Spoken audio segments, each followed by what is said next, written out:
Leo tunakwenda kuzungumzia mbinu moja muhimu sana kutoka kwenye kitabu maarufu Atomic Habits cha James Clear.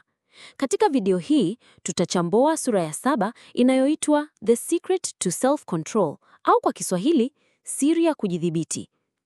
Kama unapambana kuacha tabia mbaya au kujenga tabia nzuri, video hii ni ya lazima kwako.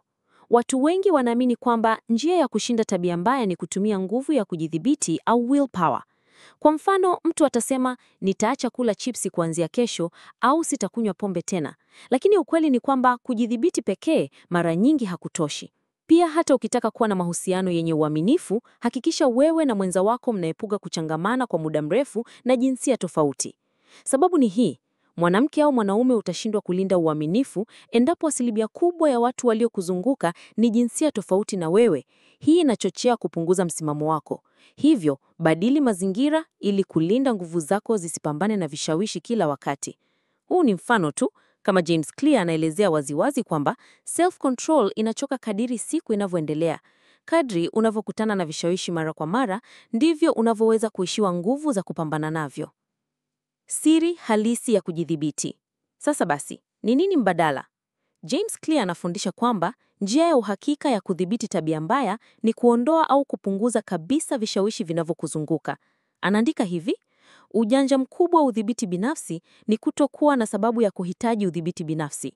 Yaani, badala ya kujiaminisha kila siku utapambana na majaribu, badilisha mazingira yako ili tabia mbaya iwe ngumu kuifanya.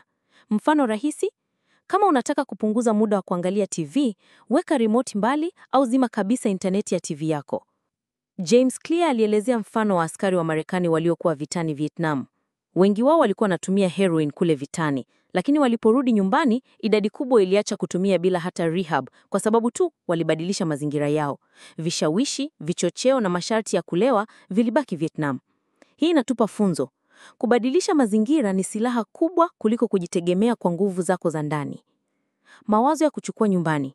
Sasa nataka nikupatie mambo 4 ya kuzingatia ili uweze kutumia siri hii ya kujidhibiti. Kwanza, ondoa au punguza ishara zinazochochea tabia mbaya. Pili, rahisisha tabia unazotaka kuzijenga kwa kuziweka karibu. 3, usiamini self-control pekee. Weka mazingira ya kukulinda. 4, kumbuka, tabia njema huwa rahisi kama mazingira yako yanayunga mkono. Kwa hiyo rafiki yangu, ukitaka kujenga tabia bora, usitegemee nguvu ya ndani pekee. Tengeneza mazingira yatakayokulazimisha kuishi kama unavyotamani. Asante kwa kutazama hadi mwisho. Kama video hii imekusaidia, tafadhali like, comment na share kwa rafiki zako. Na kama hujasubscribe bado, bonyeza kitufe cha subscribe na kengele ili usipitwe na video zetu zijazo. Tukutane kwenye video inayofuata kwa maarifa zaidi ya kukusaidia kuboresha maisha yako.